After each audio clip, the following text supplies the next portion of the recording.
Llegué temprano y escuché a mi padre anunciar el embarazo de su amante. 3 semanas después, quedó sin palabras cuando entré con mi propia noticia. Hola, Reddit. Uf, necesito sacar esto de mi sistema. Soy Renata, tengo 27 años, y hasta hace muy poco me habría presentado como la hija única de una familia perfecta. Sí, lo sé. Suena a cliché de novela, pero de verdad, así era mi vida. O al menos así creía yo que era. Vivíamos en Barranquilla, en una casa de esas antiguas y enormes, con techos altos y un patio lleno de árboles frutales. Los domingos eran sagrados. La casa se llenaba de tíos, primos, abuelos, risas, el olor a sancocho de mi abuela, el tintineo de las copas. Era ruidoso, caótico, pero te envolvía una sensación de pertenencia, de que éramos un clan inquebrantable. Todos nos veían como la imagen de la prosperidad y la unión familiar. Mis amigos siempre me decían que envidiaban mi familia de cuento de hadas. Y yo, sinceramente, también lo creía. Me sentía tan segura ahí, tan parte de algo grande y sólido. Mi padre, Hugo, era el centro de todo eso. Un empresario local, de esos que todo el mundo conoce y respeta. Siempre en los eventos importantes, siempre con una sonrisa impecable, un apretón de manos firme y la palabra justa para cada ocasión. La gente lo llamaba el pilar de la comunidad, un hombre de familia ejemplar. Para mi madre y para mí, él era la roca, el que nos protegía, el que tenía todas las respuestas. Confiábamos en él ciegamente, sin una pizca de duda. Su imagen pública era tan pulcra, tan intachable, que era imposible siquiera imaginar una mancha en ella. Mi madre, por su parte, era la esposa devota, la anfitriona perfecta, el complemento ideal para un hombre como él. Y yo, la hija que siempre se sentía apoyada, escuchada, parte de ese engranaje perfecto. Toda nuestra existencia giraba en torno a esa imagen que mi padre había construido y mantenido con tanto esmero. Era un universo que él había diseñado, y nosotras vivíamos felices dentro de él. Nunca, en mis 27 años, tuve una razón para sospechar que todo era una enorme, elaborada farsa. Pero claro, la vida no es un cuento de hadas, ¿verdad? Y ahora, con la perspectiva que te da un balde de agua fría en la cara, me doy cuenta de que las grietas ya estaban ahí, solo que yo no quería verlas. O mejor dicho, no quería que existieran. Mi cerebro se negaba a procesar cualquier cosa que pudiera empañar ese cuadro perfecto. Meses antes de que todo explotara, yo estaba súper ilusionada con una maestría en finanzas que quería hacer en el exterior. Había estado investigando programas, viendo universidades, y el plan era que papá me apoyara, como siempre lo había hecho con todo en mi vida. Mi sueño era expandir mi horizonte profesional, y él siempre había sido mi mayor impulsor, o eso creía. Pero de repente, cada vez que sacaba el tema, papá me salía con el cuento de que estábamos ajustados, que no era el momento, que había muchas inversiones en marcha y que mi maestría tendría que esperar un poco. Su tono era siempre el mismo, calmado, razonable, como si fuera el consejo de un experto. Yo, la hija obediente y confiada, lo aceptaba. ¿Quién iba a dudar de la palabra de mi padre, el empresario exitoso que lo tenía todo bajo control? Pero sí, sentía un pequeño pinchazo de frustración en el pecho, como un «¿por qué no ahora?», que se quedaba atragantado en la garganta. Era raro, porque nunca habíamos tenido problemas de dinero, al menos que yo supiera. Pero bueno, pensé, los negocios son así, a veces hay que apretarse el cinturón. Qué ingenua. La verdad me golpearía después con la fuerza de un tsunami. Y luego estaba Paloma, la amiga de la oficina. Así la presentaba papá, y así la conocía yo. Una mujer unos 10 años mayor que yo, siempre impecable, con una sonrisa radiante y esa amabilidad que a veces se siente un poco forzada, ¿sabes? De esas personas que te saludan con una efusividad que roza lo teatral. La veía en eventos de la empresa, en alguna cena navideña, siempre muy atenta con papá, riendo de sus chistes con una risita aguda, mirándolo con esa admiración que una buena mano derecha debería tener. Yo pensaba, qué eficiente, qué profesional, siempre dispuesta a colaborar. Nunca, ni por un segundo sospeché su verdadero rol en la vida de mi padre. Ni se me pasó por la cabeza que esa sonrisa y esa amabilidad tenían un doble fondo, una intencionalidad oculta que yo era incapaz de descifrar. Mirando hacia atrás, puedo decir que había una distancia emocional que se estaba creando, una especie de frialdad velada que se colaba en el ambiente de la casa. Mi padre estaba más ausente, más absorto en sus pensamientos. Yo la atribuía al estrés del trabajo de papá, a las presiones de ser un empresario tan importante. Pensaba, es normal, está cansado, necesita su espacio. Mi madre, siempre tan discreta, también parecía más callada. Con una melancolía que yo asumía, era la de la mujer que ve a su esposo envejecer y alejarse en sus propias preocupaciones. Pero no era cansancio. No era solo la rutina. Era un vacío, un hueco que él ya estaba llenando en otro lado. Y nosotras, mi madre y yo, estábamos viviendo en la ignorancia, en una burbuja de cristales rotos a punto de estallar. Dios, cómo me odio por haber sido tan ciega, tan crédula. Viviendo en esa burbuja de familia perfecta que él había construido meticulosamente sobre una montaña de mentiras, y yo, tan orgullosa de ella. Me duele hasta físicamente pensar en lo ingenua que fui. El día fatídico llegó como cualquier otro martes, solo que no lo fue. Papá había convocado una cena importante, y yo, queriendo ser la hija perfecta, llegué 15 minutos antes. El taxi me dejó en la entrada, y la casa, normalmente bulliciosa, estaba extrañamente silenciosa. Una quietud tensa.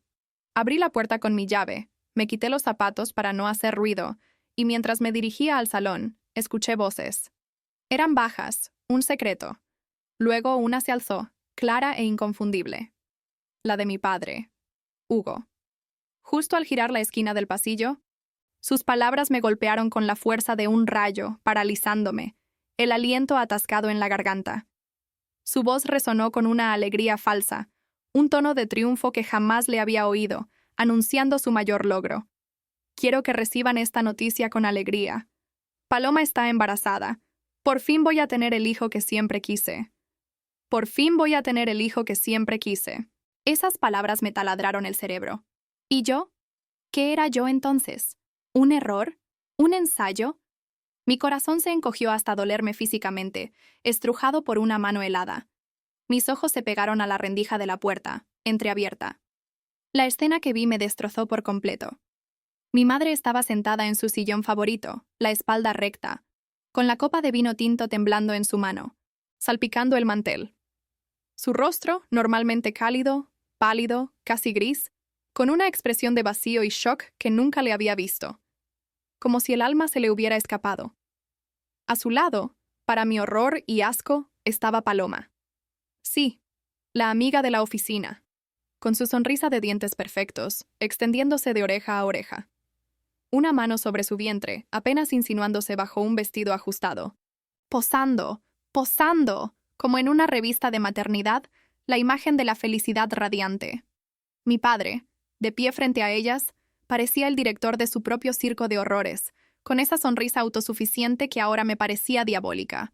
Ni una palabra de divorcio, ni una mención a separación, nada que diera contexto, explicación, una despedida digna. Fue una declaración de hechos, fría, calculada, lanzada como una bomba de mano. Como si anunciara un ascenso o la adquisición de una empresa, no la demolición brutal de casi 3 décadas de matrimonio y la vida de mi madre y la mía. La crueldad era tan palpable que me quemaba los pulmones. ¿Cómo podía ser tan cínico, tan desalmado? El aire se volvió espeso, pesado, cargado de la mentira revelada. Me sentí mareada, la cabeza dando vueltas. Un escalofrío helado recorrió mi cuerpo. Esa cena importante era en realidad el anuncio de la muerte de mi familia. Y yo estaba ahí, en el pasillo, atrapada entre el horror y la más profunda de las traiciones. Las palabras, por fin voy a tener el hijo que siempre quise, me taladraban los oídos. Mi estómago se revolvió. Una náusea que me hizo sentir como si hubiera tragado una piedra. Las manos se me cerraron en puños, las uñas clavándose en mis palmas. Un dolor apenas perceptible al lado de la agonía que me desgarraba el pecho. Asco. Un asco visceral por ese hombre, por su cinismo, por la desfachatez de su sonrisa. Rabia. Una rabia hirviente subía por mi garganta, quemándome las cuerdas vocales, queriendo explotar en un grito que destrozara ese ambiente de alegría. Y una tristeza, tan profunda, tan desoladora, que me sentía un barco a la deriva en un mar de hielo. Era una traición doble, a mi madre, claro, y a mí. Era yo un error, un borrador. La idea me ahogaba. Sentía la cara caliente, la sangre martilleando en mis sienes. Mis piernas temblaban, amenazando con ceder, como si el suelo bajo mis pies se hubiera desmoronado. Y en ese preciso instante, como un rayo, todo encajó. La estrechez económica. El no es el momento, las muchas inversiones. Mierda, la maestría. Mi maldita maestría, esa que él había pospuesto. Ese pequeño pinchazo de frustración se transformó en una puñalada helada. La razón por la que mi padre no tenía dinero para mis estudios se reveló con una claridad espantosa. No es que no tuviera dinero, es que lo estaba usando. Lo estaba gastando en construir otra vida, otra familia, otro bebé bastardo que siempre quiso. La madre que lo parió. La bilis subió por mi esófago. El dinero que yo creía que se estaba invirtiendo en los negocios. En realidad se estaba invirtiendo en el útero de Paloma. Fue una cachetada tan fuerte que el sonido resonó en mi cabeza. El resentimiento me invadió, un torbellino oscuro que consumía cualquier pizca de afecto. Mis puños se apretaban aún más, mis nudillos blanqueándose. La respiración se me aceleró, un jadeo silencioso. Me sentí usada, engañada, como una pieza más en su tablero de ajedrez. No era solo la infidelidad, era el desprecio, el control, la mentira calculada. Ahí, en ese estrecho pasillo, con el olor de esa cena importante, flotando en el aire, me debatí. Mi corazón latía desbocado.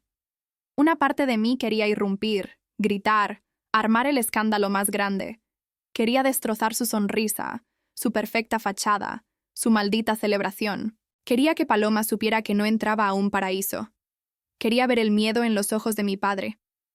Pero otra parte, una voz helada, me urgía a dar media vuelta, a huir de ese circo de infidelidad y cinismo. Mis pies parecían clavados al suelo. El sudor frío me perlaba la frente. Sentía una presión en el pecho que apenas podía respirar. Cada segundo era una tortura silenciosa.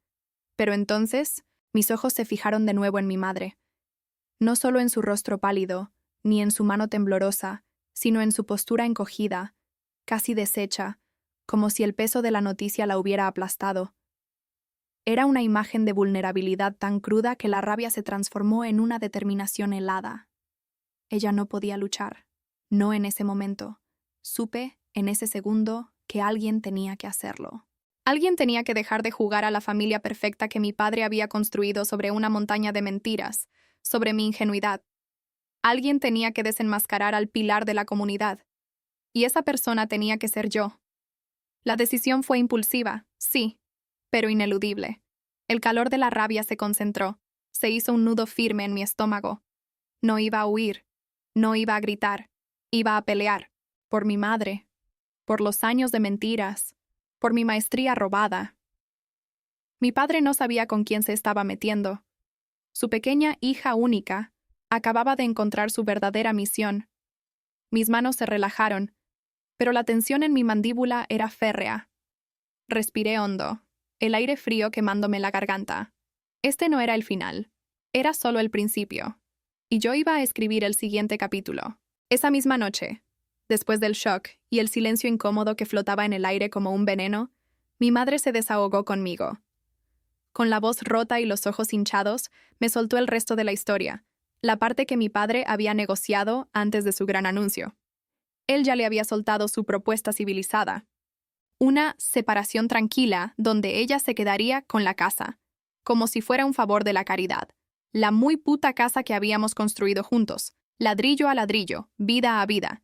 Y él, por supuesto, se llevaría las empresas, que son suyas. Sus empresas, como si no hubieran sido el fruto de casi 30 años de matrimonio, de sacrificios compartidos, de cenas canceladas y fines de semana trabajando. La indignación me invadió como una ola de lava hirviendo. Una puta negociación de muebles. Era como si mi madre fuera un sillón viejo que se dejaba en la sala, mientras él se llevaba todos los activos valiosos, los cuadros, la vajilla de plata, los ahorros de toda una vida. Esa frialdad, esa desfachatez de tratar nuestra vida como un inventario, me hizo ver rojo. Ahí fue cuando la decisión impulsiva que tomé en el pasillo se solidificó en una convicción inquebrantable. Si él quería negociar, Íbamos a poner todas las cartas sobre la mesa, no solo las suyas, y las suyas, se lo juro, eran un asco. Un asco de traición y cinismo. Actué rápido, antes de que el shock se convirtiera en parálisis. Al día siguiente, me puse en contacto con la abogada de una clienta de mi despacho contable, una mujer de unos 50, con una mirada aguda y una calma que te transmitía seguridad, especialista en derecho de familia. Le conté todo, desde la maestría hasta el puto anuncio del hijo que siempre quise. La abogada escuchó mi historia sin pestañear, como si ya hubiera visto esto 1000 veces, y sus palabras fueron como un jarro de agua fría, pero necesario. Renata, su padre ha sido muy astuto, pero no es intocable. Lo que descubrió nos voló la cabeza. Me explicó que la mitad de las empresas, las más grandes y lucrativas, las que generaban el verdadero dinero, habían sido constituidas durante el matrimonio. Eso, por ley, las convertía en bienes conyugales, no en sus empresas. Y lo más impactante, lo que me hizo sentir la sangre helada, había propiedades, terrenos, incluso algunas acciones en otras empresas, a nombre de sociedades donde mi madre figuraba como accionista minoritaria. ¿La sorpresa? Ella no tenía la menor idea de su existencia, ni de que era accionista. Era una forma de ocultar patrimonio, o de diluirlo, o de mantener el control mientras usaba su nombre. No sé. Pero era una manipulación de mierda. Trazamos un plan de guerra, digno de una película de venganza bien ejecutada, pero con la ley de nuestro lado. Primero, mi madre no firmaría absolutamente nada. Ni un papel, ni una servilleta, ni un recibo, sin que la abogada lo revisara. Segundo, pediríamos una auditoría exhaustiva de todos los bienes, cuentas, sociedades y propiedades, con medidas cautelares urgentes para que papá no pudiera mover un solo peso, ni vender, ni transferir nada a nombre de Paloma o de terceros. Y tercero, mi parte. Yo debía mantener la fachada. Ser la hija comprensiva, la que entendía la difícil situación de su padre. Sonreír, asentir y por dentro, estar reuniendo información y apretando los dientes, esperando el momento justo. Pero ahí fue donde la cosa se puso cuesta arriba, Reddit. Lidiar con mi propia madre. Era como luchar contra un fantasma de su pasado. Con el corazón en pedazos, con los ojos hinchados de tanto llorar, ella todavía se aferraba a la idea de no querer pelear. Sus palabras me taladraban el alma. Renata, yo no quiero problemas. Tu papá ha sido buen proveedor, siempre nos dio todo. ¿Cómo lo voy a dejar sin nada ahora que va a tener otro hijo? ¡Otro hijo! Era una bofetada. Ella, con su dolor, aún pensaba en su verdugo. Mi sangre hervía de frustración, y me sentía tan impotente ante su bondad. Tuve que ser brutal. Tuve que usar palabras que nunca pensé que le diría a mi propia madre. La tomé por los hombros, la miré fijamente a los ojos, y le dije, casi gritando pero con voz firme para que me escuchara hasta el tuétano, «Mamá, abre los ojos». Él no pensó en nosotras cuando decidió tener una doble vida. No pensó en ti cuando nos humilló a las dos. No pensó en tus años, en tu lealtad, en tu vida. Él solo pensó en él. Esto no es venganza, esto es justicia. Sentía que la estaba sacudiendo, no solo físicamente, sino emocionalmente. La vi encogerse. Luego, poco a poco, una chispa de algo que no era dolor, ni miedo, sino una incipiente indignación, empezó a brillar en sus ojos. Le dije que, si no luchaba ahora, él la pisotearía, la dejaría con lo mínimo, y se iría feliz con su nueva familia, con todo el dinero y el prestigio que ella también había ayudado a construir. Le recordé cada sacrificio, cada apoyo incondicional que ella le había dado. ¿Y ahora, por no pelear, le vas a dar el gusto de robarte tu vida? Fue un momento crítico. Vi cómo su cara pasaba de la resignación a una furia contenida. Una furia lenta, pero profunda.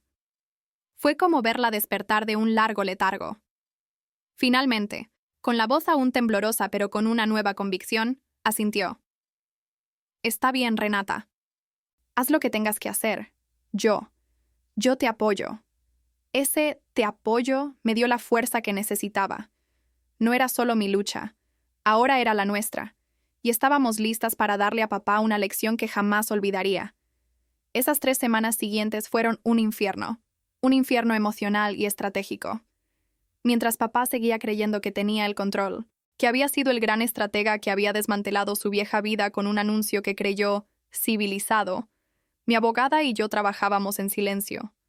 Cada día era una tortura, como caminar sobre cáscaras de huevo, con el miedo constante de que algo saliera mal, de que él se diera cuenta.